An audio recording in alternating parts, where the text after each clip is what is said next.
This is the Unstarving Musicians podcast. I'm your host, Rabanzo. This podcast features conversations with indie music artists and indie pros and me.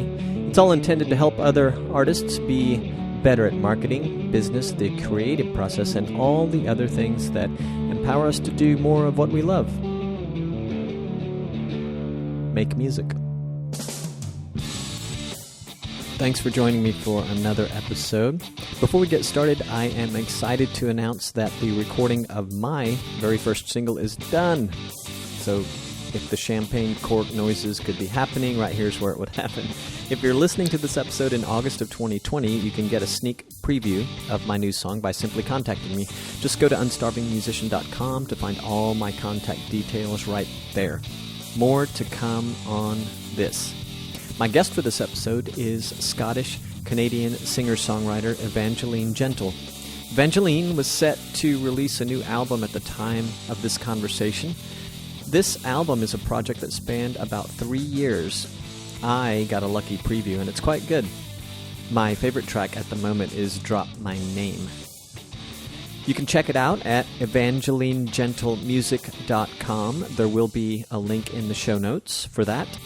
In this conversation, we discuss Evangeline's writing for the new album during a period of deep self-doubt, a period of trying to preserve softness and tenderness within.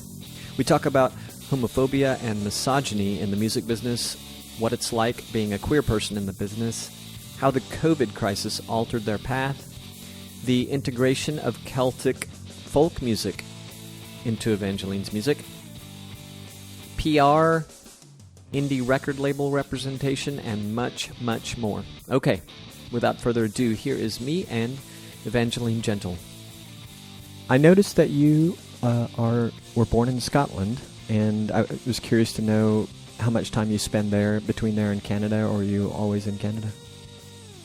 I was 11 when I moved to Canada with my family. Mm-hmm. All of us came over. We had a family move after the Second World War, and we would come over and visit those relatives and like their children and stuff like that, extended family members. And my parents just really, really loved Ontario, and so we made the move when I was 11. And I'm 24 now, so it's been a while. Yeah. Do you ever go back to Scotland? Yeah, I actually have. I went back in January. I played a show in London. I was at Americana Fest UK, mm-hmm. and then I traveled to Scotland just to have a visit before I flew home, which was really, really nice. Very nice. What? Not that I know the country terribly well. I have visited, but where are you from in Scotland? I'm from Aberdeenshire, a place called Peterhead, which is the most eastern point of mainland Scotland. It's a beautiful coastal town. Wow. Yeah. I couldn't. The 13-year-old in me started laughing when you told me the name of the town, but I'm sure it's beautiful. Yeah. Yeah. My wife and I have been to Inverness, which is really lovely. I would like very much to explore more of the country here one of these days. But glad to hear you get back. I presume you have family there and friends and stuff, and that I bet it was a blast to play shows there. But it was a blast. It was awesome. So I was listening to some of your newer music. Thanks, by the way, for giving me the sneak preview, and or I guess I should thank Zoe. You know, I've not spoken to Zoe. Does she call herself Zoe or Zoe?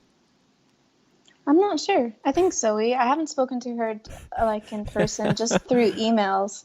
But she's super lovely. Our email correspondence has been awesome. And she's doing so much amazing work for me, but I don't know if she goes by Zoe or Zoe. She's great. I've just always called her Zoe. I know. I'm sure I could ask around because she has the, I was going to say umlaut. I think that's right on the E of her name. Yeah. I'm actually trying to get her on the show. I just asked her yesterday because I thought that the PR perspective would be wonderful for a lot of artists to hear. I have another rep I've been trying to get on, and she's been very gracious about saying yes, but she keeps rescheduling, so I'm afraid she's dodging the the interview. I don't know. But yeah, Zoe's... I think that is a really cool perspective, for sure. Yeah. She's kind of checking on... She's with a, somewhat... I don't know how big they are, but they're, like somewhat of a bigger company. It's not super duper boutique anyway. And so she's got to check what the policy is and doing interviews, but she sounded up for it. So hopefully... Yeah, Yeah, she works for Sax & Co., which is, so I have two publicists at Sax & Co., and I'm like, they're amazing. They're amazing. And definitely interviewing them would be a great idea because their perspective in the industry is so different than the artists in lots of ways, I bet. Sure. And I mean, to me, how cool is it for artists who don't really know about publicists and sort of getting connected with them and what it takes on their part and what they can do. It would be really nice to hear that firsthand too. Yeah, absolutely. I didn't know what a publicist was until I was about to put my record out, and someone said to me, another musician said to me, like, this is a really big part of putting out a record, like, you should totally do this. But you don't really get taught those things when you're an independent musician, just starting out. So hearing about these things in the industry is really important for artists, for sure. Well, that was a nice recommendation. And how did you get yourself aligned with them, with Sax Co? I started working with them. Well, we decided to approach them about this record when my record label and managers and I were going to do a global release of the album, which is happening in August, because we had put it out in Canada. So we were looking for publicists outside of Canada, and they were recommended to us, and we approached them kind of like a shot in the dark because they work with some really high profile artists. And yeah, luckily they were interested, and we got to talking and really got along super well. And yeah, they decided that they would take on my project, which I'm really grateful for. But again, it helped having, a record label and managers behind me to sort of to support that. And then my Canadian publicist is Ken Beattie, and he works at Killbeat. So for anyone that's looking for a Canadian publicist that's listening to this podcast, he's definitely someone to approach. He's amazing. Yeah, does great work. Cool. And how do you spell Ken's last name so I can find him? Beattie, and his company's called Killbeat. TTIE. Okay. And kill beat, like to kill or to be killed, and beat is in drumming. Yes, exactly. Wasn't sure what word I was going to use for that second one. I was beat is in take a public. No, terrible. So you have an album that's coming out really soon. Yeah, I'm really excited about it. And did I catch that right? So has it been previously released in Canada, or were you referring to another album? Yeah, so it was released in Canada in 2019. Okay. And I released it myself. And then my record label, it's called Sonic Onion Records, they approached me and they wanted to re-release the record for me outside of Canada. And so that's what we're doing now. So my singles are coming out. And then, yeah, the whole album comes out on August 21st. The label, what was the name of it again? Sonic Onion Records. Okay. I was just, there is I don't know if it's the same company, but I guess on the pre-save or something, like one of the links that I was given, it's a company, Sonic something, but it might just be the URL that I'm looking at. Is that the same one, or is there another company that has the word Sonic in it that's involved in the... I don't think there is. I think it must be... I see it. It's the way it's spelled, UNYON. Yeah, exactly. Some people think it's union or onion. I get asked that all the time, but is that just a play on words, or is that someone's name, or what? How? I thought it was union. I think it's a play on words. I'd have to ask my managers like why they named their company Sonic Onion, but I think it's a reference to some song that they really liked in the 90s. They started the company in 1993, and they're one of Canada's longest standing indie record labels, actually, which is super cool. But I'm not sure where they got the name Sonic Onion from. Trivial, I guess. So, and as far as putting the album together, do I have it right that you spent about 3 years writing for the album? Yeah, I spent 3 years writing and recording it. Like I went into the studio Sorry, the phone's ringing. Hope you can't hear that. Oh, yes, I can. Can you? Okay, let me turn it off. Stopped. Actually, Thank you. I stopped. Sorry. So I spent 3 years writing and recording the album, sort of going into the studio. Like, I'd write some songs and then go into the studio and record them, and then go home and then write some more songs and go into the studio. And the whole process took about 3 years from start to finish. So, this is probably really, I don't know if it's more significant for someone of your age than it is for anyone else, but it does strike me as such a period of change for someone who's, so you were in your 20s, right? Or were you 19 when you started, or working? I was 19 when I started, yeah. Yeah. So anyway, it seems like a big time of change, and then particularly in your own life, do you, when you kind of look back on the process, do you feel that was the case or not so much?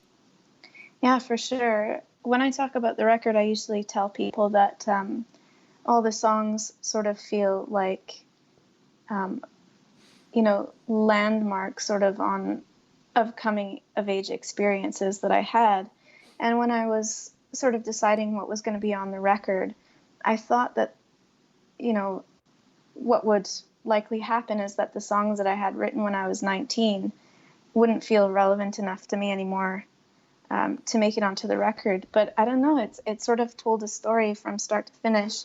And I wasn't sure what the overarching theme of the album was going to be, because I had written it over so many years, and it sort of just revealed itself to me in the ending stages of,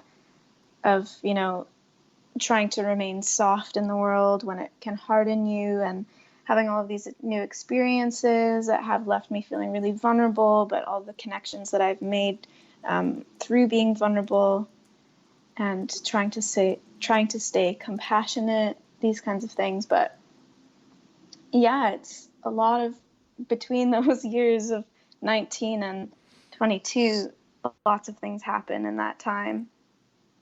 I can imagine. Sure. And when you say remaining soft in the world, can you elaborate on that a little bit? I was reading a lot of different books by an author named Eckhart Tolle. I think that's how you pronounce his last name. And then there's a Buddhist monk from Canada. Her name is Pema Chodron.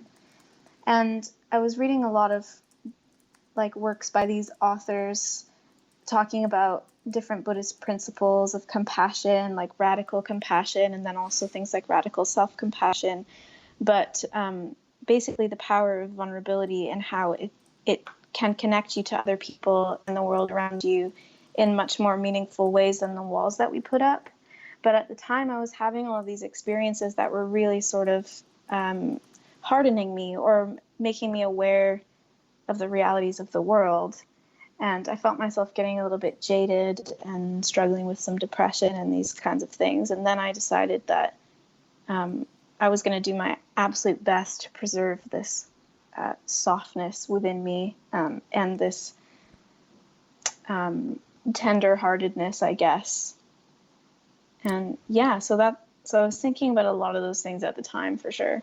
Yeah, and did that desire to maintain the softness, was that really prompted through your reading, or maybe just the reading was coincidental? You were trying to find that state of being all along? Yeah, I think it was coincidental, and I think the reason why I got into those books was because I was trying to figure out, how to continue to be myself, even when I felt like I was being told to develop a thick skin about things that I didn't actually want to develop a thick skin about, if that makes sense. Yeah, sure. So yeah, I think it was coincidental that I was reading those books at the time. Sure. Well, before we started recording officially, I had asked you about a personal facet of your life, and if it was okay to talk about. And can you? I think it would be really valuable for at least some of our listeners to hear some of that. Can you talk about the things that were driving the self-doubt and the parts of your life that were making you feel this way and maybe perhaps driving you through phases of depression and all that? Yeah, absolutely. So I identify as queer, and I came out as gay when I was super young. I was 13 when I came out to my family and my friends at the time. And now I identify with ideas of gender fluidity. And the reason why I identify as queer is because I find that labels can be quite restrictive as far as identity goes. Like I like the idea of just being myself. Yeah. and knowing that I have a queer identity. You know what I mean? Like I'm not straight and I'm not cisgender, but I don't want to say that I am just gay or I am, non-binary, these kinds of things. I like to just sort of say that I'm myself. But I definitely struggled a lot with internalized homophobia and things like that growing up. And that definitely made it, showed itself while trying to establish myself in the music industry as a professional artist. And I felt that there wasn't going to be room for me, basically, in Canadian popular music as a queer artist. But actually, a lot of people ask me, what kinds of experiences have you had with homophobia in the music industry in particular? And I actually haven't had any direct experiences of homophobia in the music industry, but I have had direct experiences of sexism and misogyny. So that's actually impacted me more. Being read as a woman in the music industry has impacted me more than being openly queer, I think. I'm coming to realize this now in reflecting on my experiences. But I definitely struggled with a lot of internalized homophobia, and I felt that being queer made me inherently less gifted and valuable as an artist.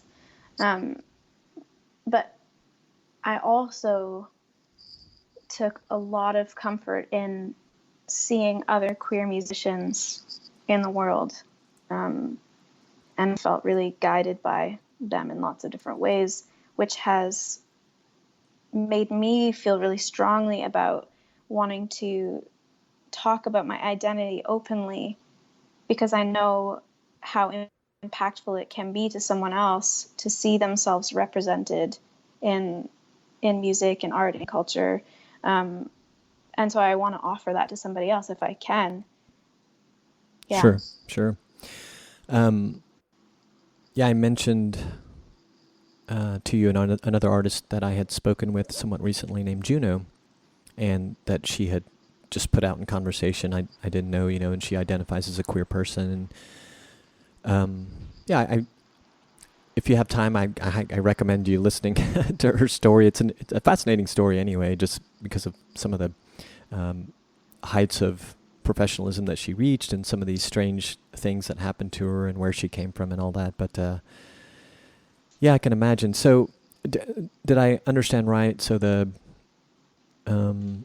sort of fears of homophobia in the music industry, specifically in Canada, were maybe not what you thought they were, but unfortunately you experienced some other things. And it was really just to ask, were the fears of homophobia somewhat unwarranted, or it was just something that you expected?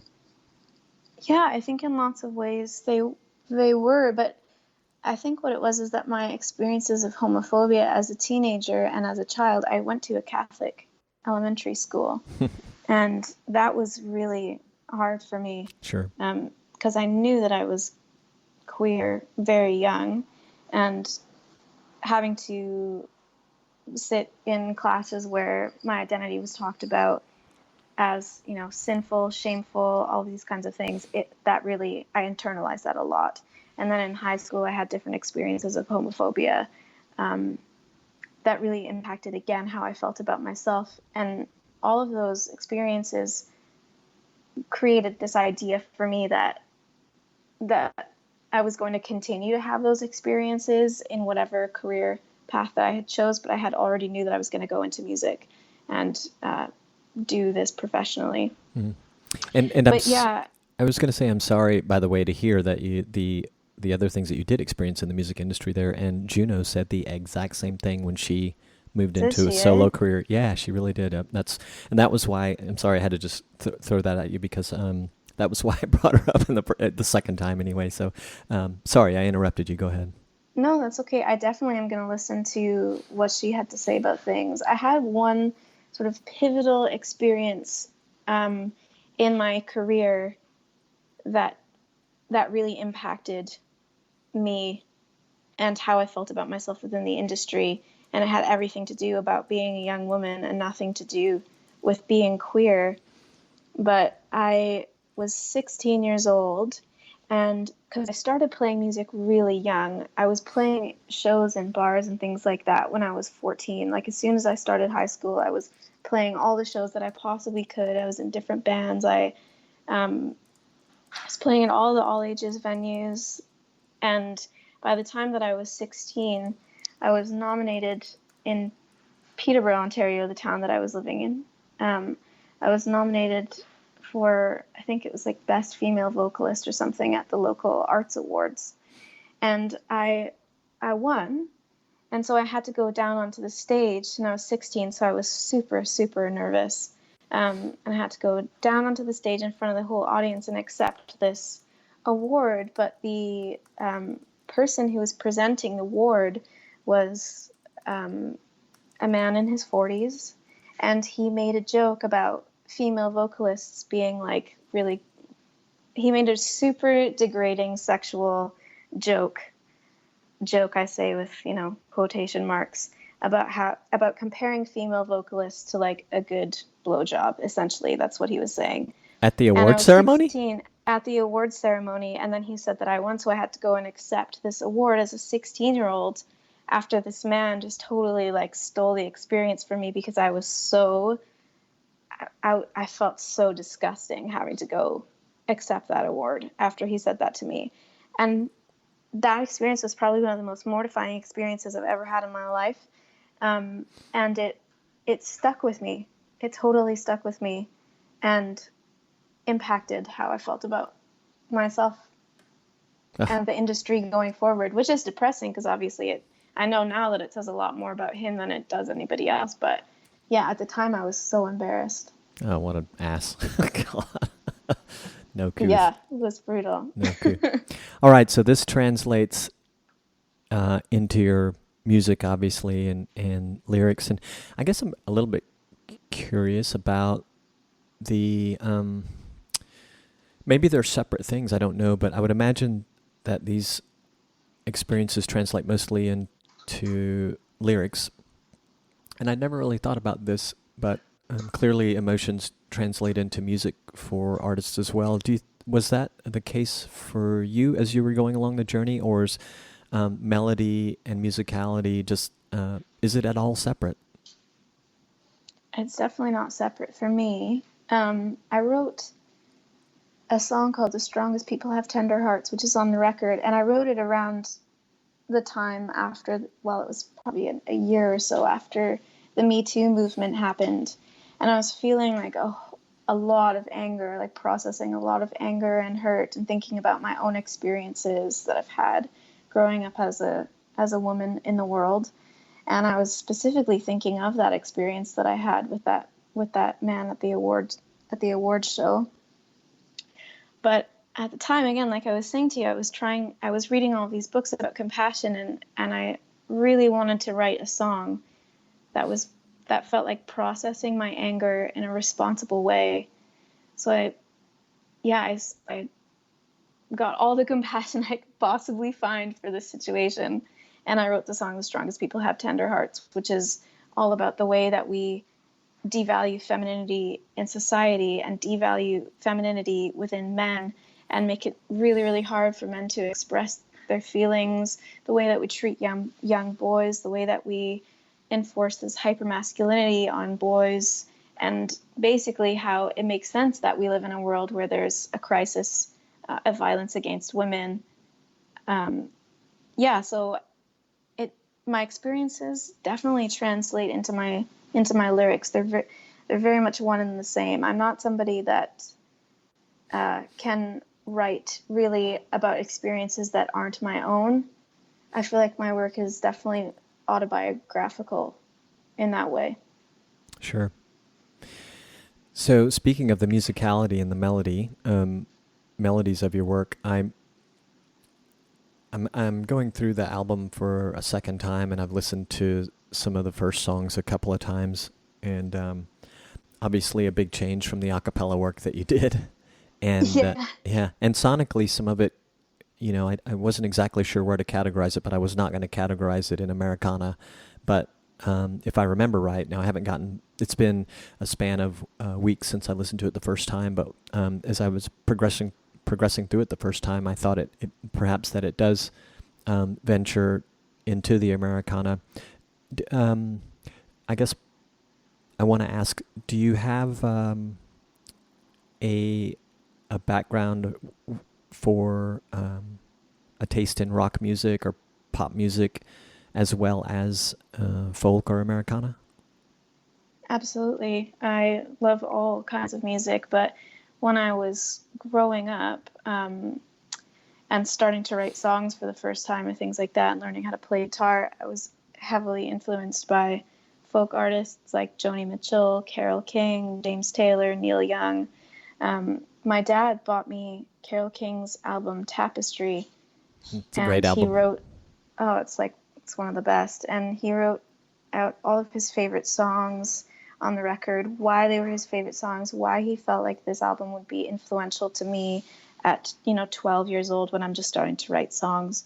And my favorite band of all time is the Dixie Chicks. They're now called the Chicks. They dropped the Dixie from their names because of it. Yeah. They're my favorite band of all time. I started listening to their music right around the time where I was making my own tastes independent of what my parents were listening to and my older sisters were listening to. They're all very, very musical. Two of my sisters are musicians, and my dad is a musician as well. But I started listening to the Dixie Chicks and really appreciated them as like strong women, and they were political and hugely influential to me in that respect. But I actually learned how to play guitar because I had a Dixie Chicks songbook, and it had like chords and stuff written in it, and so that's how I learned how to play guitar. But then when I got into high school and I started to further explore different kinds of music, I got really into early Madonna. I got into Joan Jett. I got into Blondie. I started listening to Tegan and Sara because I also wanted to listen to some queer artists. And so I started listening to Tegan and Sara, and then some Canadian music that was more rock, like Metric. Do you know the band Metric? No, I don't think I do. I would like to listen to them now. Yeah, they're really, really, really amazing Canadian alternative band. But yeah, when I got into high school, my taste in music just totally expanded, and I was listening to a wide variety of everything. And my album is definitely not solely an Americana album. It's also a pop album. But when I went into the studio with my producer, Jim Bryson, he works with a lot of Americana artists. He works with Kathleen Edwards. Do you know Kathleen Edwards? I don't. Is she Canadian? She's Canadian, yeah. She's just releasing another album right now, actually. But he works in the Americana realm of things. But when I went to him, I said, I don't think I want to make a folk album, because I had felt pigeonholed into that genre as a woman in music. As a young songwriter in music, I felt pigeonholed into that particular genre, even though I love it so much. Like, I love it so much. I listen to Americana music, heavily influenced by it. But I wanted to go beyond that. I wanted to cross genres a little bit. And I didn't know what that was going to look like. But I was fortunate enough to be in a situation where I wasn't just going into this studio and renting a studio for a week. I was working with Jim Bryson as my producer, and it was very much a collaborative experience. There was no time limit on things. We had a lot of opportunity to work on different ideas and experiment and sort of figure out what the sound of the album was going to be together. Mm-hmm. And it's this cross between Americana and pop, I would say, and some rock as well. Yeah, like the opening track, and I'm not sure if it's even the best example, but I hear a rock song, not necessarily hidden, but lurking about within it. And Absolutely, yeah. And I was kind of hoping the whole thing was going to be more like that, but but the songs are all lovely. You can tell I have a penchant toward rock, right? But the songs are all great, and your voice is amazing. And Thank you. what drove you to do the acapella releases? Not that you did so many of them that I can see, or maybe you did, but you have 3 things that I can see on Spotify. A lot of times I'll say something like this, and it turns out there's a whole other part of a catalog I can't see or didn't notice. But I see 3 things on Spotify. One of them from your upcoming album, and then 2 acapella releases. Yeah. Is there a story behind the acapella ones? There is. So I, for a while now, have been opening my live set with the acapella song that I released called You and I, which is basically just 2 verses. And I open my shows with that because I feel like it's a good introduction almost. Mm-hmm. It immediately gets people's attention basically, but it's also the most vulnerable I think I can possibly be on stage. Oh, sure. I can imagine. Just like singing into a room of people with no instrumentation to support me it's very scary. But it's also good for me because I feel like I'm making this really vulnerable entrance and introduction to my audience, and then I can sort of settle in a little bit to playing the songs. But that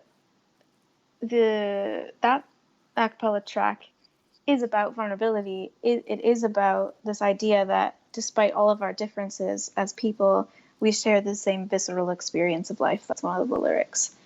And that should be something that connects us. And so when I'm singing that song, introducing myself to an audience, I'm trying to make that connection with them that like I am the same as you, even though we're different. And my story is similar to your story, essentially. And then the other song that I did, a cappella, is called Black is the Color. And it's a traditional Scottish folk song. Mm. And when I was growing up in Scotland, we did listen to a lot of traditional Celtic folk music in my house, and I love it. I love Celtic folk music, and that was one of my favorite songs. And I also was incorporating that into my live set because I feel like that's another part of me that I'm sharing with my audience, where I come from, that kind of thing. But I decided that I was going to record those songs about, 3 weeks before we went into lockdown in Ontario. And I recorded the 2 videos that I released with those songs right like a week before quarantine as well. We recorded them and then released them during quarantine. But I couldn't have anticipated also how applicable the idea of just singing alone unaccompanied about human connection. I couldn't have anticipated how relevant that would be to the current situation that we were in at the time that I released them. Yeah. You just, I love that you have latched on to the cultural aspect of the music you grew up with.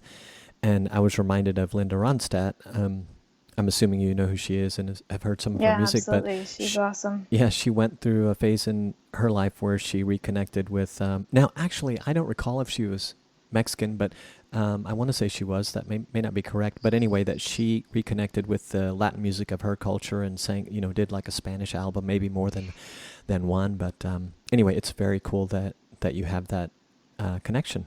I love it. I love that too. Yeah, that's awesome that she did that as well. I think it's when you're wanting to share who you are on stage, you have to share where you come from as well. It's a big part of who you are and why you are the way you are and how you came to be here. Yeah. So tell me, it's your first full-length album, right? Yes. Okay. You're kind of at the beginning of your career. You're about to release it. You spent 3 years putting it together, and here comes COVID. What is it? What have you been going through, like emotionally, based on what you thought was going to happen later this year and the way things are going, the way things have changed and the way you're adapting? Mm-hmm. It's definitely been hard. I feel like I've experienced some grief almost around the ideas that I had. I was supposed to be right now, I was supposed to be in Germany and the UK. I had some festivals booked that I was going to play, and it would have been my first time playing in Europe outside of the UK. So I was really, really excited about that, and very disappointed when I, realized that wasn't going to happen. But I'm just sort of trying to do my best to stay positive and hopeful about things. It's hard right now as well because a lot of music venues are closing. Yeah. In Ontario in particular, and outside of Ontario as well, in Canada, we're seeing a lot of small to mid-sized music venues closing that musicians in Canada have treasured. They're part of the community, part of the scene. Mm-hmm.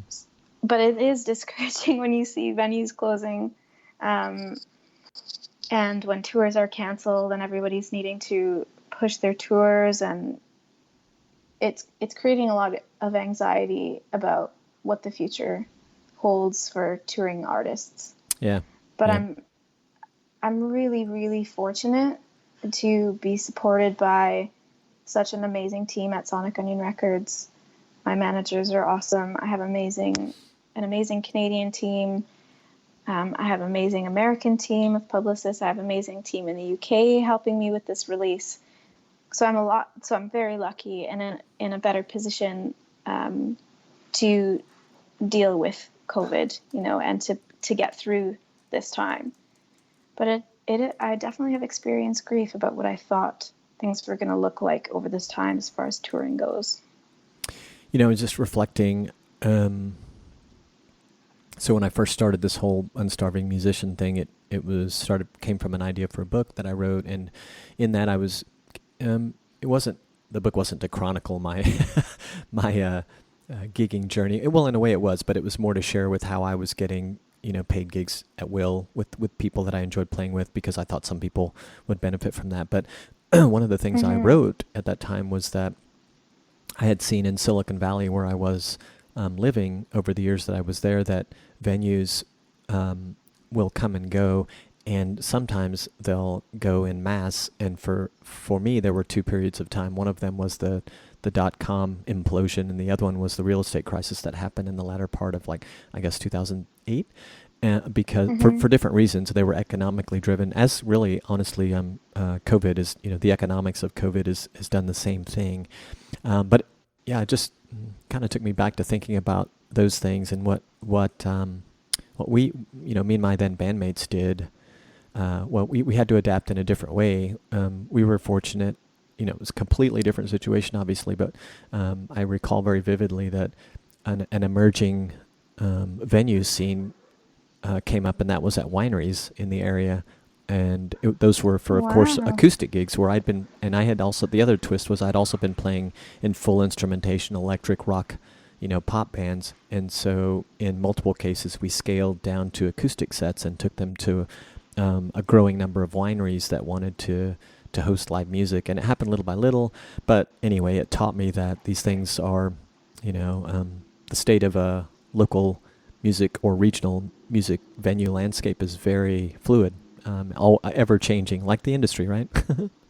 Yeah, absolutely. And I think that the industry is changing so much and changing rapidly, but I do think that its new form will reveal itself over time, and artists and people will sort of adapt. There's a Gillian Welch song that I love, and one of the lyrics in the song is they were going to do it anyway, even if it doesn't pay. And I think that's just so true about artists, is that we will continue to make music and adapt in any way that we need to.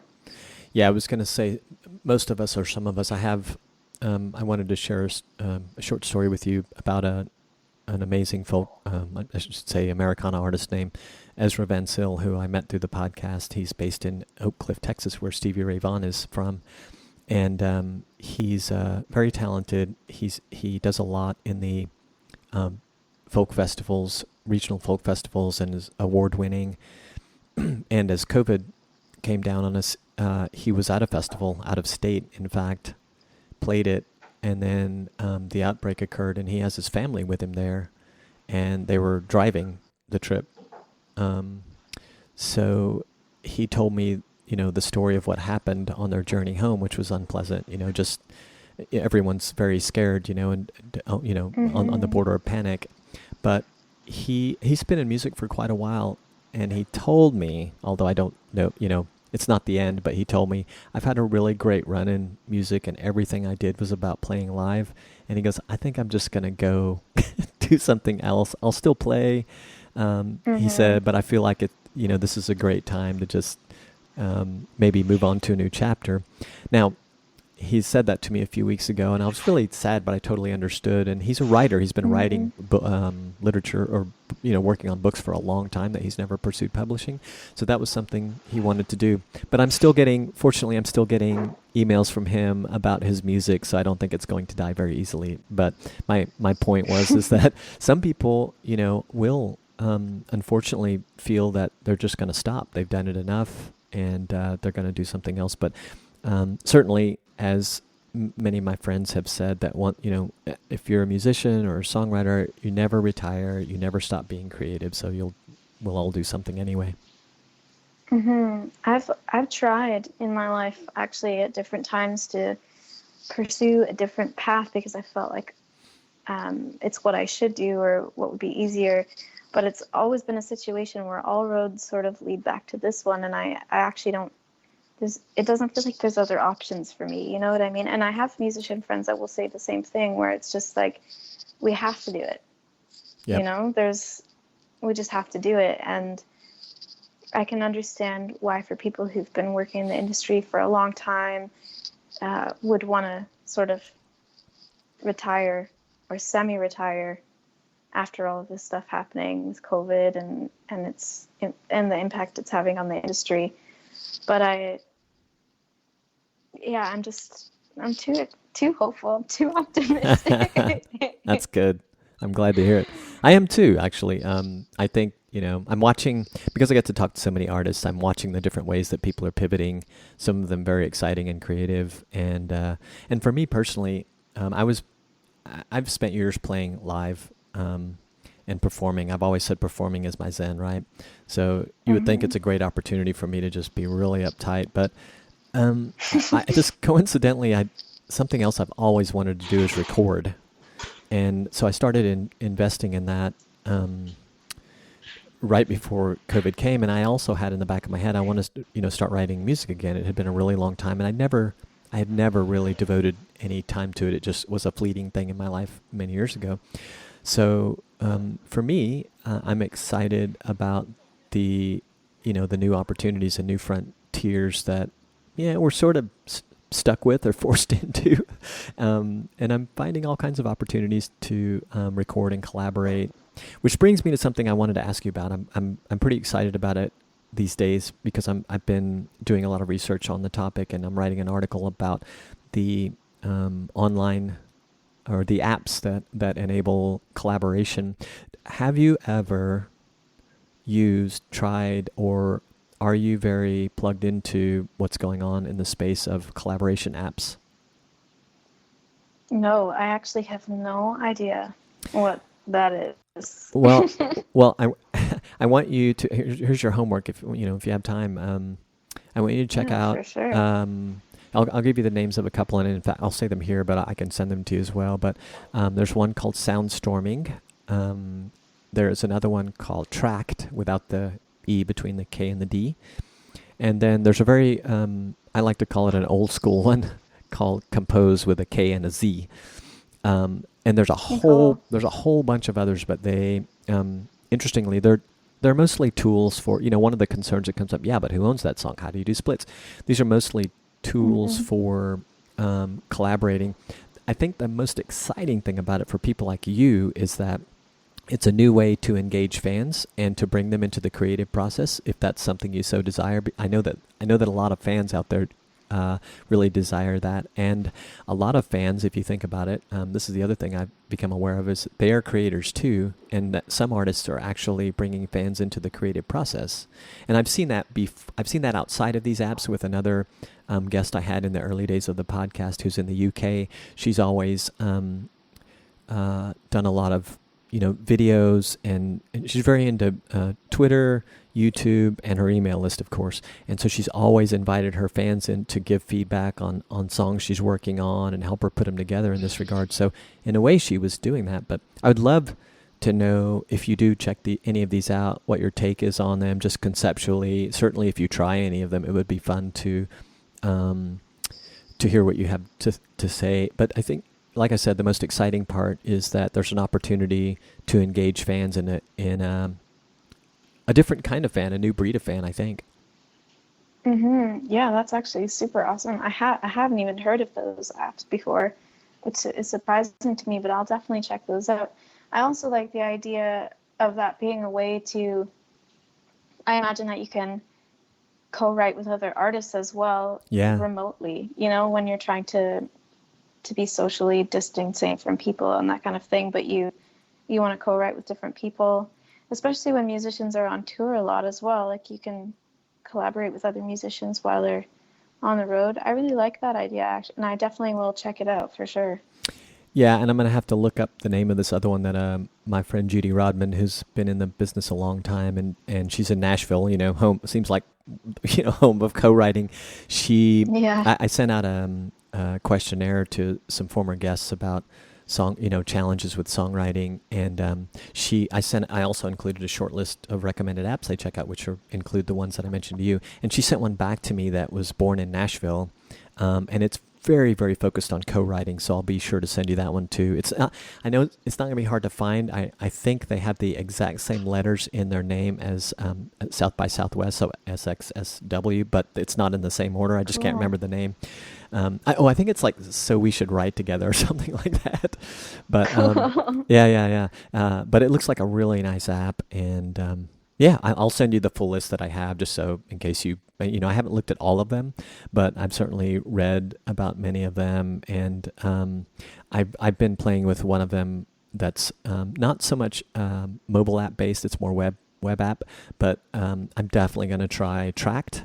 And at some point, I'll try Soundstorming too. But Soundstorming's more for idea sharing. So they want you to they enable you to capture your idea right on your phone and share it if you want to with a community.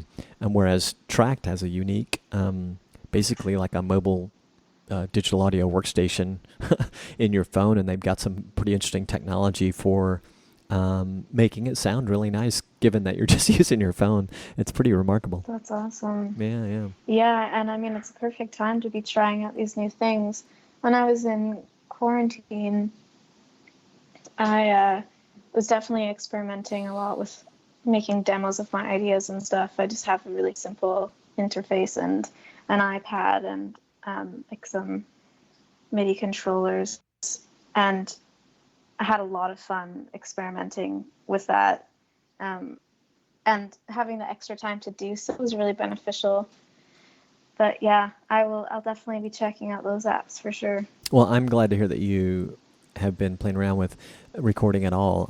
I hope to hear that you're pursuing that more and more. And it will be interesting, I think, especially with like Tract or maybe even Compose. But I spoke to a couple of user members of Tract this week to just sort of further my research, and it was pretty interesting to hear how it has really changed their lives. One of them is a busker, like a street performer, but he's been doing it forever, and he's very serious about it, and he's been releasing music using Tract. And the other one is a drummer, singer, multi-instrumentalist, but a drummer first, and she had not really been recording much at all, and then someone introduced her to it, and she's going gangbusters on it now. It's pretty interesting. That's amazing. Yeah. I love that. That's awesome. So in the short time that we have left, tell me what you feel coming on the horizon for your career. I'm really, really excited to release my record, and I hope that I'll be able to reach wider audiences with it. I've been doing pretty well so far. I've been played on the radio in the UK and Ireland, and I'm getting some really amazing opportunities with American news outlets and, people like yourself wanting to interview me, which is amazing. And thank you very, very much for having me on the podcast. I really, really appreciate it. Oh, for sure. And yeah, I'm really hoping that in the next couple of years, some touring is going to be on the horizon. I don't know what touring is going to look like in the time of this pandemic, but I hope to see myself on the road again. And yeah, I've started working on my second record. I'm writing that, and I'm hoping to go into the studio with that at the beginning of next year. So I've been using this time in quarantine to write a lot. So I've been writing my second record, which is really exciting as well. But who knows what the future holds, really. I think that it's a matter of how the industry moves on from this. Yes, well, come on, vaccine, right? And I'm exactly happy to hear your writing. I'm excited for you with the upcoming release. I can't wait to share our conversation, and I really appreciate you taking time out to speak with me on this Friday. Thank you so much. This episode was powered by ConvertKit. I have been a ConvertKit user since early 2016, and I really love it for the email marketing aspects of what I do. It's more than just an email marketing company, though. They are focused on landing pages, too, giving beginner creators everything they need to start building their email lists. Their new free plan allows creators to make unlimited landing pages and forms, and you can choose from multiple templates, personalize them with design, include an incentive email, create a thank you page, manage all your subscribers, and of course send broadcast emails. The support is great, and that is important to me. To learn how ConvertKit can help you connect with your audience so that you can make a living doing work you love, go to unstarvingmusician.com/convert or the show notes for this episode. This episode was powered by Bandzoogle, the easiest all-in-one professional website platform for musicians and bands.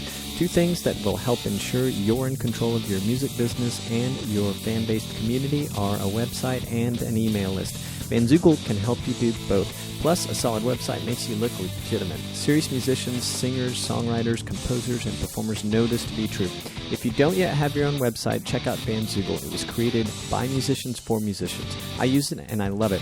It's as easy to use gets. And you don't have to worry about plugin updates and security patches. Bandzoogle takes care of all that for you. The features and support are both incredible. See for yourself. Go to bandzoogle.com to start a 30-day free trial and use the promo code ROBONZO to get 15% off your first year. Plans start at just $8.29 a month. That's bandzoogle.com, promo code ROBONZO, ROBONZO, to start your free trial today. Did you know you can help other independent artists find this podcast by subscribing on Apple Podcast or wherever you are listening to your podcast these days? It really does help, so I hope you will consider it. The Unstarving Musician podcast is made possible through the support and generosity of listeners like you. One of the easiest ways to support the podcast, if you're a musician, is to join the Unstarving Musician community, which you can do at, you guessed it, unstarvingmusician.com. In joining the community, you get tips and insights you can use in your music journey that comes not only from me and my years of experience, but also from the hundreds of other musicians that I speak to as part of the Unstarving Musician project and podcast. Plus, you'll get a free copy of my Unstarving Musician's Guide to Getting Paid Gigs ebook, the official version, and that's all for free just for being part of the community. You can learn about other ways of offering support by visiting the Unstarving Musician crowd sponsor page at unstarvingmusician.com/crowd sponsor.